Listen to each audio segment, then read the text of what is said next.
Bad news, great companies is really all you need to look for.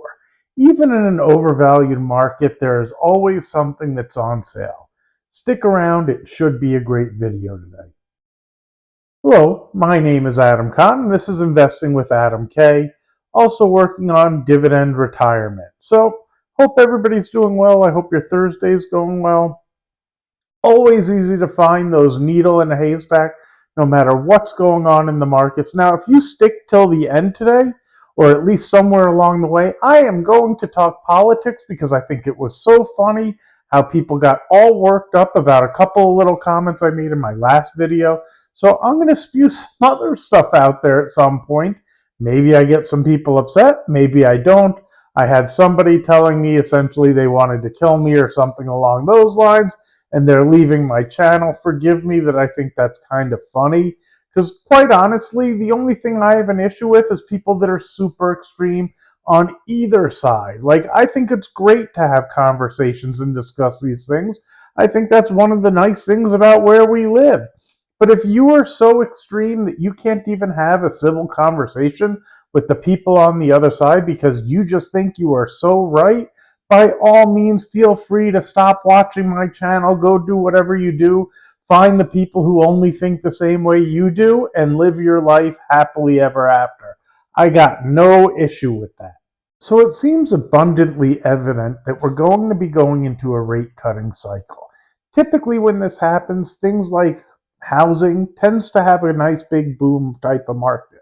I do have concerns right now because I think it's fair that the affordability is a little stretched, and I don't think that's going to change even as we see rates come down. I do have some ideas of things to buy, but I don't know that it's the home builders. I'll take a closer look at it when I hit pause. But one of the stocks that I like out here is actually Stanley Black& Decker. Now, to be fair, I think you missed the lows. I think it's already priced in, and I don't really see us going back there. So let's take a look at what ChatGPT has to say, as well as E-Trade.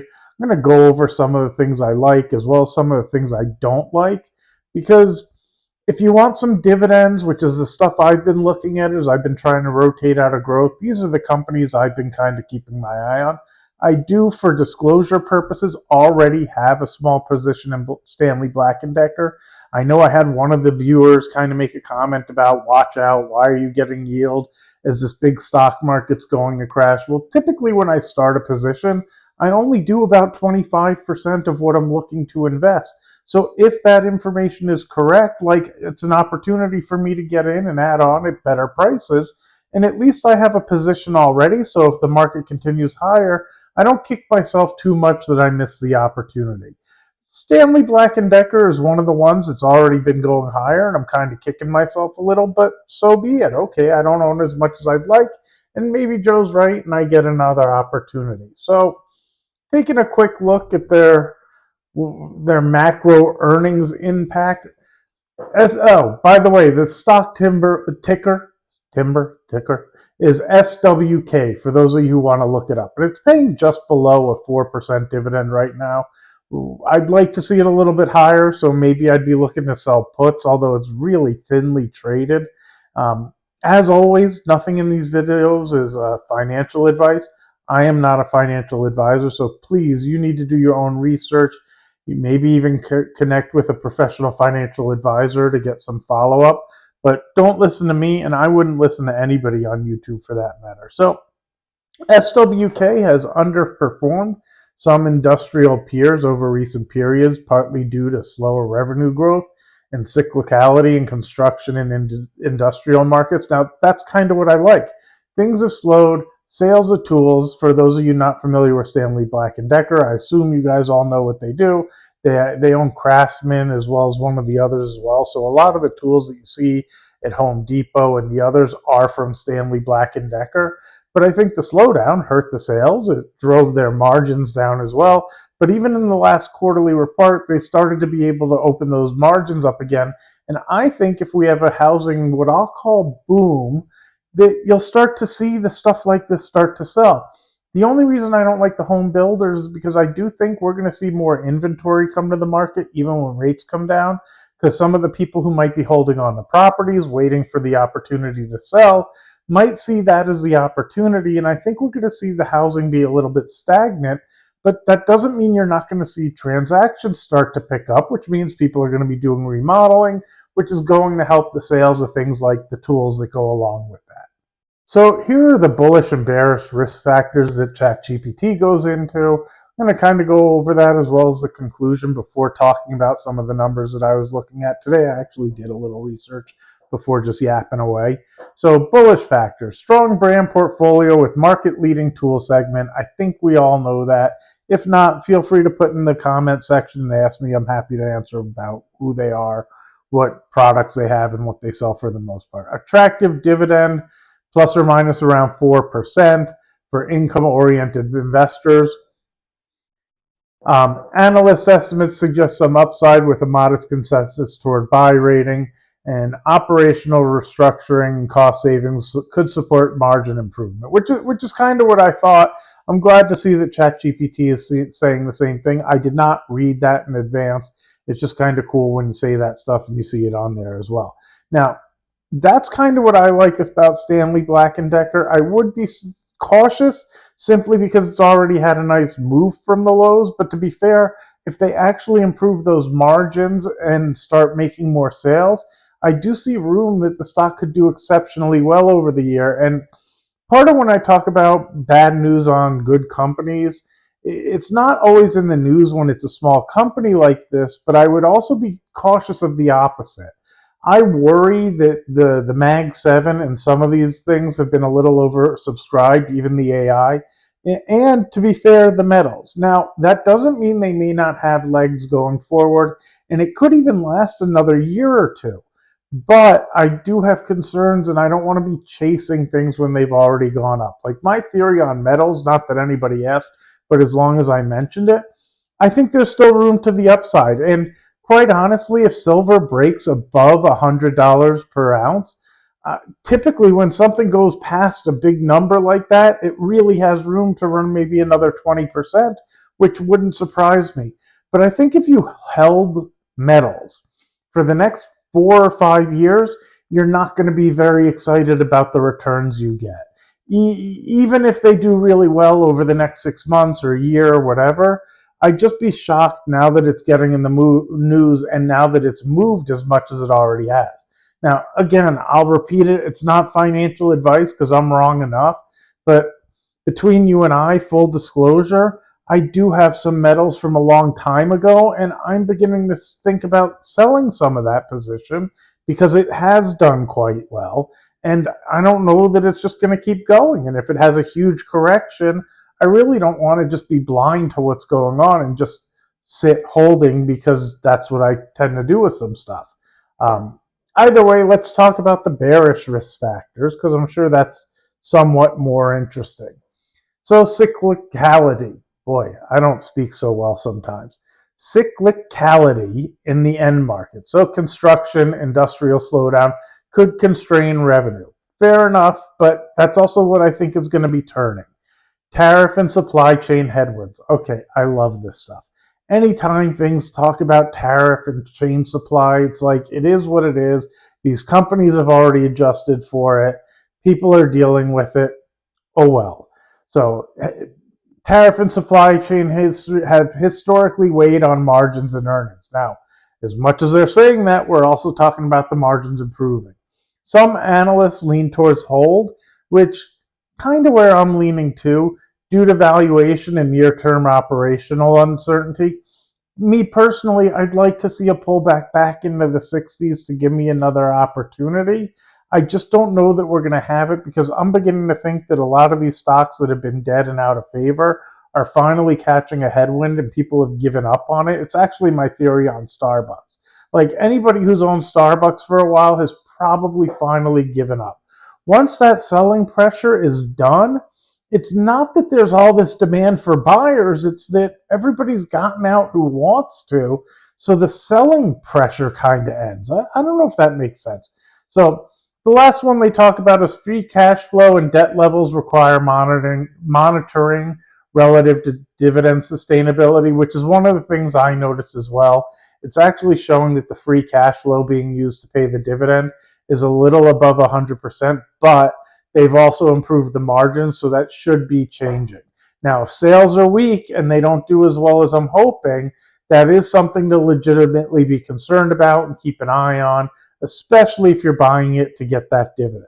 So in conclusion, forgive me while I scroll down and scratch my neck, Stanley Black & Decker is a well-known industrial brand with strong market positions, a solid dividend, and ongoing cost optimization efforts. However, the stock recent performance reflects market skepticism about near-term growth and cyclicality. Ooh, I did it that time. I'm impressed. Valuation looks more attractive on forward estimates on our trailing earnings, which fair enough, but the past is the past, and I'm more interested in forward estimates. Investors seeking income and potential upside, which is a repeat of before, may find SWK interesting, but it does carry potential operational and macro risks that warrant caution. Overall sentiment is mixed, and to be fair, as it's already gone higher, it's mixed with me as well. Now, the financials look okay, and the only thing that bugged me is that their net profits was like 2% and change. Again, I'm hoping that improves with the margins improvement. So I started looking at insider trading. I did get concerned because I saw a nice big sale from one of the people on the board. But to be fair, she sold it near the bottoms, and it looks to me more like a panic sale than anything else. Outside of that, everything looks like it's obviously like every quarter and pretty cyclical for the people who are buying and selling as well. So nothing that's interesting outside of that. So if I did not have a position and I was looking to get into something, I don't even think I'd buy a 25% position here, but maybe a 5 or 10%, just so that I had it on my screen if I was looking to rotate into things like this and diversify my portfolio. But I sure wouldn't be plowing in quite now. And if I miss it, I miss it. That's okay. There are other things out there. So even though I've been looking for dividend stocks, this is one I just couldn't pass up because to me, when I'm looking at the valuation, this one just looks like such a great opportunity. Now, I'm going to repeat, this is not financial advice, mainly because this is a super volatile stock that doesn't make sense with the things I normally talk about, and it is Duolingo. Duol. Why am I picking Duolingo? Well, I've had it for a while. It's been against me pretty good. I've been averaging into it, and to be perfectly honest, I think it's finally hit levels that it seems like a steal to me. To me. There's so much negativity around this, and after the last earnings report, I really liked what the CEO had to say, and it made a lot of sense to me. So let me give you a little synopsis of that first before I go over what ChatGPT has to say, which I have not read yet, just this full, little asterisk up there. And then we'll go over the numbers, which is what I actually really like about it. But what the CEO was talking about, as the stock had already gotten crushed before the earnings, and then when the earnings came out, they started clobbering it again. But he was talking about he doesn't focus on the profits. He focuses on subscriber acquisition and how many new subscribers he's getting, because he hasn't even figured out quite what the company is going to be. While it focuses on lessons in languages and things of that nature, and what freaked it out is the new earbuds by Apple and all the stuff that was going on with ChatGPT and Gemini in terms of translation, where they're thinking that people aren't going to care about learning different languages. Now, I think there's still going to be a demand for people to learn other languages, and it's not simply going to be so simple that if you can just do it on Google, nobody's going to care about learning the language. Because there's little innuendos to language and things like that people are still going to want to learn how to speak other languages, unless it gets so good in the future that you can just talk your own language and somebody can then hear it in their language and it actually translates well. That being said, his recognition of he may not only be a language company, and he's just working to grow subscribers, because there's all sorts of direction they can do. I think they do games and other things, and they are continuing to grow that subscriber base at an extremely fast pace. But here's the interesting thing, and I'm going to zip to it so that I don't quote it wrong. Forgive me as I lean and fast forward down here. So when I get to the valuations, let me see how much earnings per share they have before I even say it.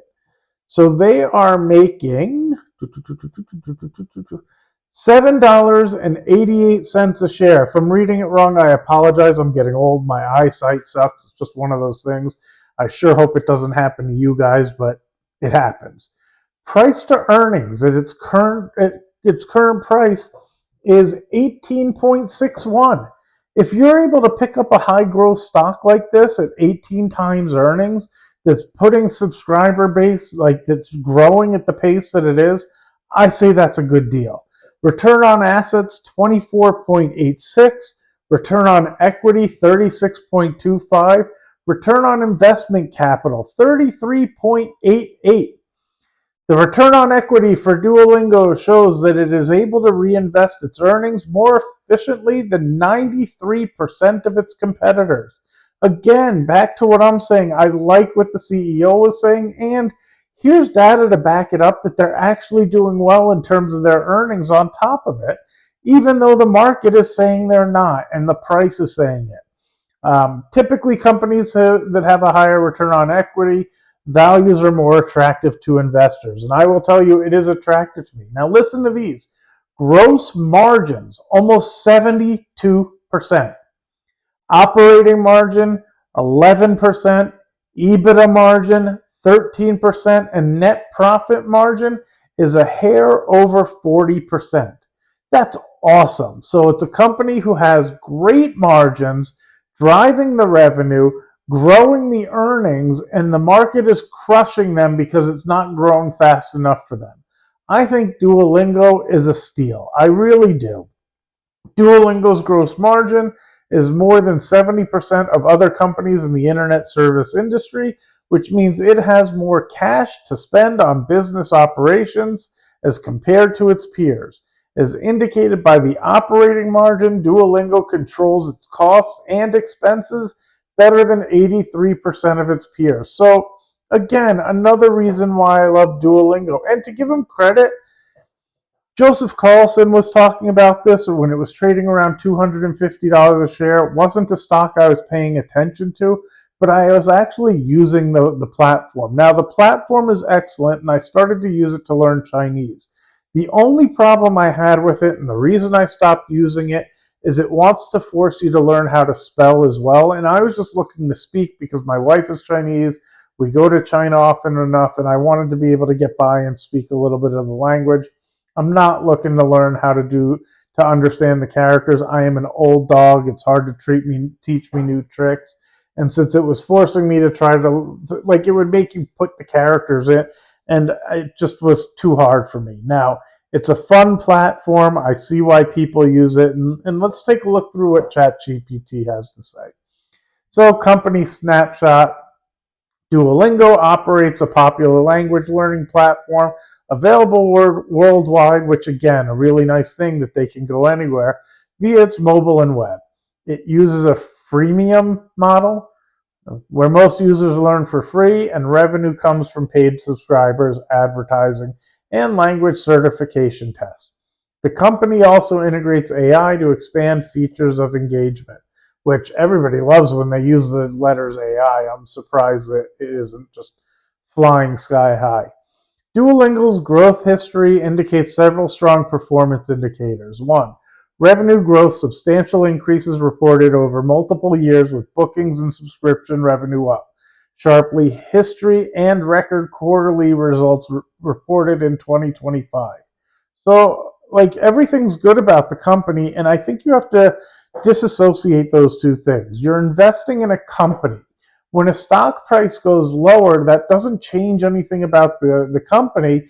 It's why you don't go hog wild and go totally in something and get ahead of yourself, at least for me, and you average into things so that if it goes against you and there's nothing changing in the company, it just becomes better opportunity. Now, sometimes that's because the information isn't out there yet and you think it's great, and all of a sudden the bad news comes out and you're last to the party. So that happens too. So my recommendation, again, not investment advice, is never put all your eggs in one basket. Don't go too hard into one thing and spread out amongst things. User engagement. Daily active users have grown 30 to 40% year over year in recent quarters, with monthly users well above historical average. Profitability. Duolingo turned a positive net income with improving EBITDA margins, a notable shift for a tech growth company. All awesome, yet stock price has been collapsing. AI integration.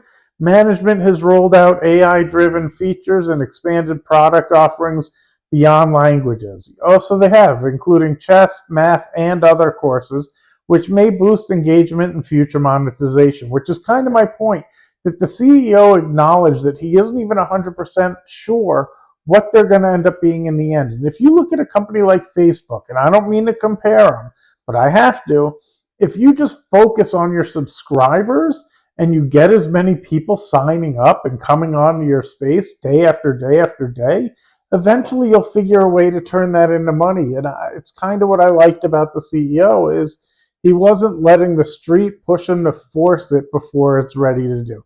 So risks and challenges. So here's the negativity. Despite positive growth signals, there have been several headwinds.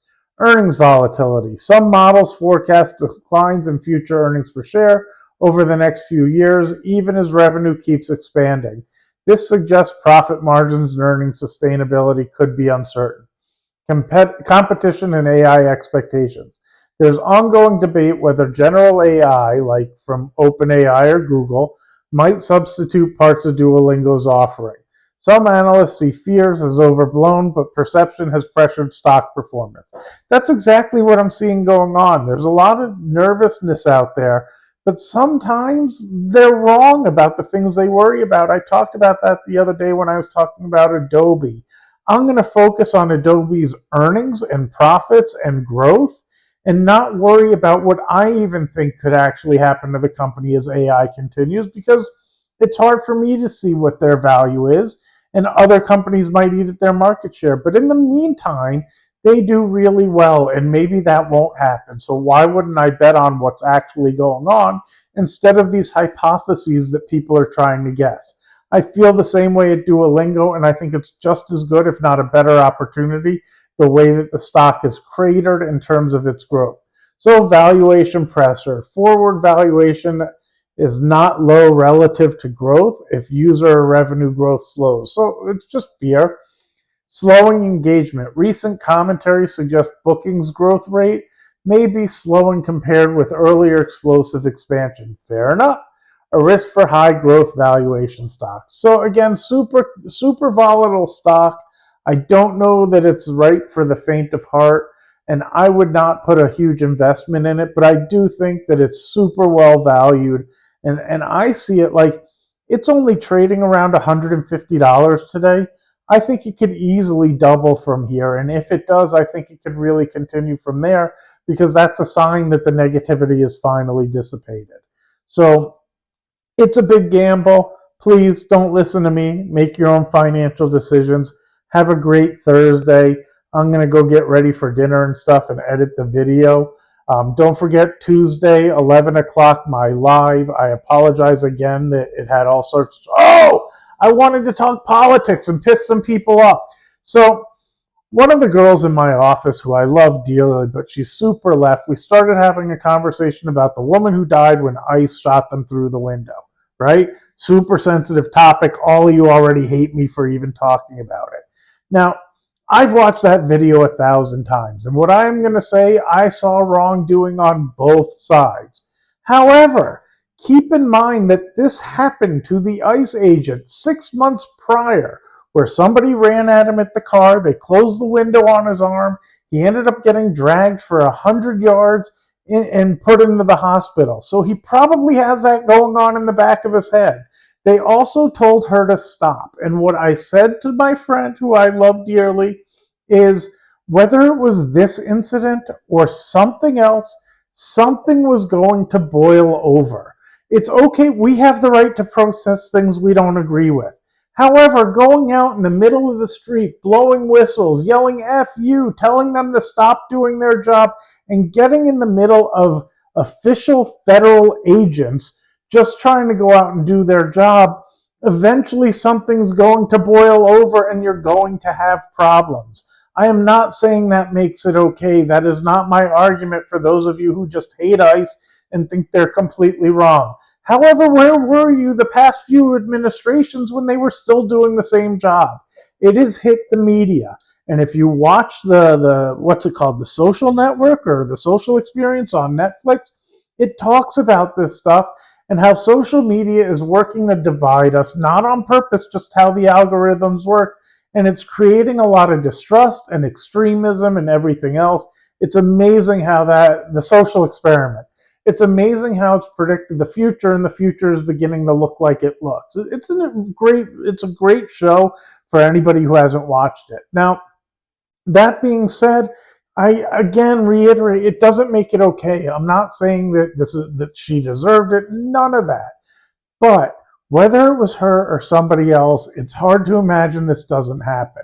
I think it's 100% our right as Americans to go out and protest things, but be reasonable about it. Don't get in the way of people. Go on the sidewalk, speak your case, but getting in their faces with these whistles, running away when officials say stop is just, something's going to happen. Use your brain, please. Don't get yourselves injured. Don't get in the middle of it. Live your lives. Worry about your family. None of us have control of this stuff. And if you want to get involved with politics. Go start working for your Democrat or your Republican or whoever that you wanted to support. Don't just jump in the middle of official business, running around, lighting things on fires, and causing the same problems. Like we started discussing, she's like, why do they wear masks? I'm like, well, when I saw some of these YouTube videos and people putting in the video in the comment section the person's full name and trying to imply where they live and things like this, there's almost this mob mentality of like, get the pitchfork out and go kill them. Like, that's part of the problem. And I hate to admit, if somebody found where this guy lived and killed him, there would be people on the internet cheering it on. Please, that is not okay, no matter which side you are on. It is not okay in any fashion to think it's all right to do that stuff. It was not okay with Charlie Kirk. It's not okay to shoot people you don't know because you disagree with them. Have a civil discussion and go on your merry way. Anyway, I hope I offended some of you. Feel free to cancel being on the channel. You have no reason necessarily to hit the thumbs up button. You don't have to subscribe. Hopefully I provided some entertainment either way. And have a great Thursday. Bye-bye.